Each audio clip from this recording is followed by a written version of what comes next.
in addition to the ruination of family businesses. Thank you, Mr. Kessler. Thank you, Mr. Chairman. I'll yield back. Ms. Tenney.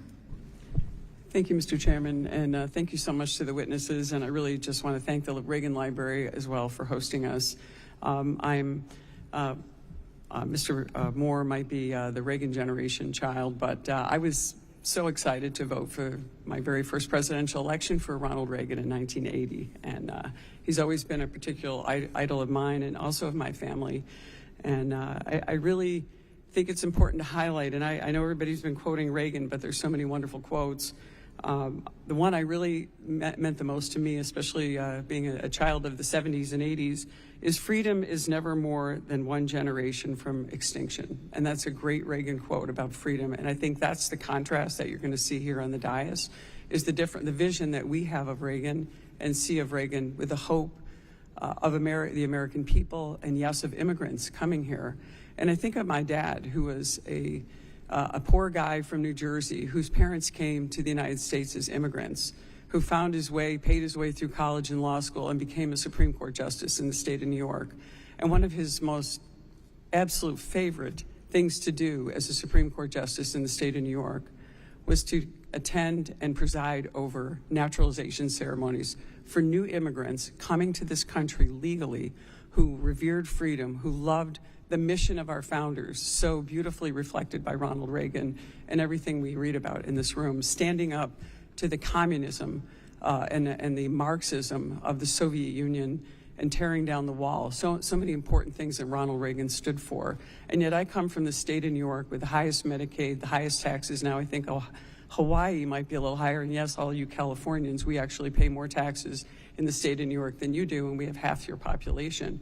We also spend more on Medicaid than you do by higher percentages than the population. We have more people who are ineligible, 8 million people on Medicaid in New York, and only 5 million actually meet federal eligibility standards. We just want to see Medicaid realigned and strengthened for the people who are truly needy and people in my communities. And that's what we're doing, because Medicaid isn't actually being cut. It's actually being increased by 20%. That's an increase, and only in Washington, D.C. would an increase be considered a cut. So these are really important principles coming from my state compared with, say, California, and the reflections of Ronald Reagan and what he saw for individual prosperity and empowering individuals and bringing them here to this country.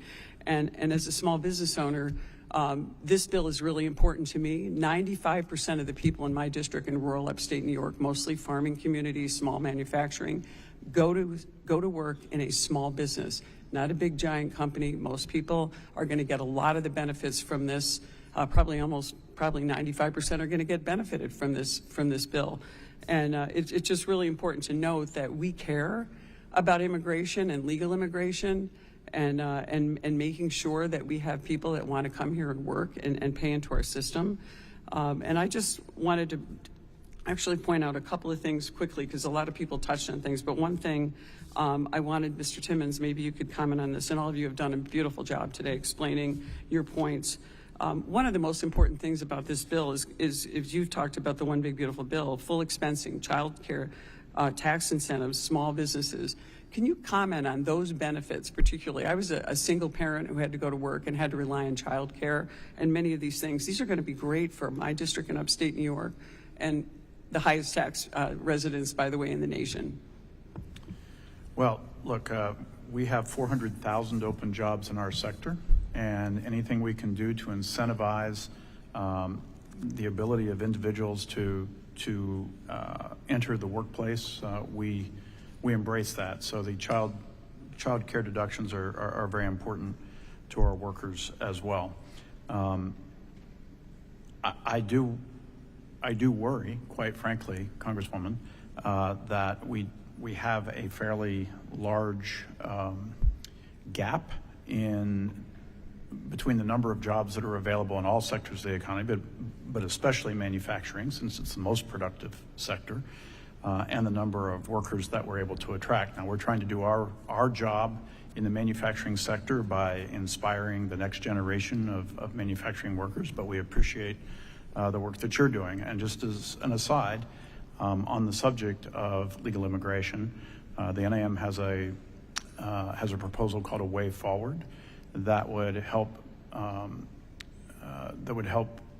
repair the system that's in place right now, and we hope we can work with Congress to enact that proposal, because we believe too that immigration is absolutely vital to the lifeblood of this country. Thank you. I agree 100%. Legal immigration is going to be so important to building the economy of the future, and we believe in that as well. And I think that's the way to go. Not illegal immigration, not empowering cartels. I have the northern border of New York in my district, where 90% of the people on the foreign terror watch list are coming across our northern border to take advantage of the lax laws in New York State and to take advantage of New York City, where they can live freely in a sanctuary city, now under duress from an actual Marxist Antisemite who is leading the Democratic Party for the mayor of the city of New York, in the largest city in our nation, the driving economy in our nation. And now here we are in the Reagan Library, and a Marxist Antisemite is leading the charge in our nation's largest city, in one of the most important cities in our nation.